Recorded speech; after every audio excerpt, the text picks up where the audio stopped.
Once in the time before time, when the world was still soft and unshaped, there lived a great being, a woman so vast that her body stretched across the emptiness, her breath the wind, her voice the thunder. The people of that age called her Mother World, for from her all things were born. In the beginning there was only her, floating in the dark. She was lonely, so she sang, and her song became the first light, tiny sparks dancing in the void. These sparks grew and grew until they became the stars. Pleased, she smiled, and her smile warmed the empty places, melting the cold into rivers that ran down her arms and pooled in the hollows of her palms. But the stars, though beautiful, were silent. They did not answer her. So Mother World reached into her own heart and pulled out a handful of dust, warm and golden. She blew upon it, and the dust scattered, settling upon her skin. Where it landed, life stirred. Tiny creatures of root and leaf, of fur and feather, sprang up, covering her in forests and meadows, in deserts and seas. For a time she was content. The animals roamed her body, the rivers flowed, and the wind carried their sounds back to her ears. But still, something was missing. None of them spoke to her the way she longed to be spoken to. None of them understood her. So Mother World closed her eyes and thought deeply. Then, with care, she took clay from the riverbanks and shaped it into figures like her, but small, so small they could walk upon her without her even feeling their steps. These were the first people. She breathed into them, and their eyes opened. They looked at her, and for the first time, she felt seen. At first the people were gentle. They walked softly, spoke in whispers, and thanked her for every drop of water, every fruit from the trees.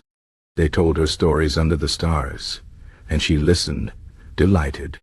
But as time passed, they grew bold. They took more than they needed. They cut her trees, dug into her flesh for stones, and dammed her rivers until they choked. Mother World did not stop them. She loved her children and believed they would learn. But they did not learn. Instead, they began to carve her. They took knives of fire and metal and sliced into her skin, making roads where none were needed. They tore open her belly to pull out shining rocks, leaving wounds that bled black and poisoned the rivers. They burned her forests, and the smoke choked the sky. She cried out in pain, and her tears fell as rain, flooding the lands. Her sorrow shook the earth, and mountains crumbled. But the people did not listen. They built higher walls, dug deeper holes, and told themselves they were masters of the world. One day the oldest among them, a woman with hair white as snow and eyes sharp as flint, stood before the others and said, "We have forgotten. The world is not ours to take. It was given, and gifts must be honored." Some laughed. Others turned away. But a few listened. They knelt upon the earth and pressed their hands to the soil, whispering apologies. Mother World heard them. She sighed, and her breath was the wind that carried seeds to the barren places. Where the people had taken too much, she grew thorns. Where they had poisoned, she sent vines to cover the scars. She was not cruel, only tired. The people who had listened began to heal what was broken. They planted trees where forests had been. They freed the rivers. They spoke to the animals as brothers and sisters, not as things to be used.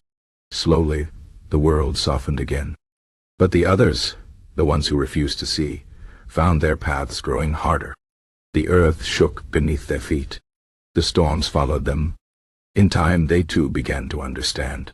Mother World was patient. She had always been patient. She had given them everything, and though they had hurt her, she still hoped. And so the world continued, shaped not just by her, but by the hands of those who lived upon her. Some carved with care, others with greed. But always, always she watched. And when the night was quiet and the stars shone bright, if you listened very closely, you could still hear her voice, soft as a lullaby, strong as the roots of the oldest tree, whispering to her children. Remember, I am here. I have always been here. And if you forget, I will remind you. And so the people lived, caught between the memory of what they had done and the hope of what they could still mend. The end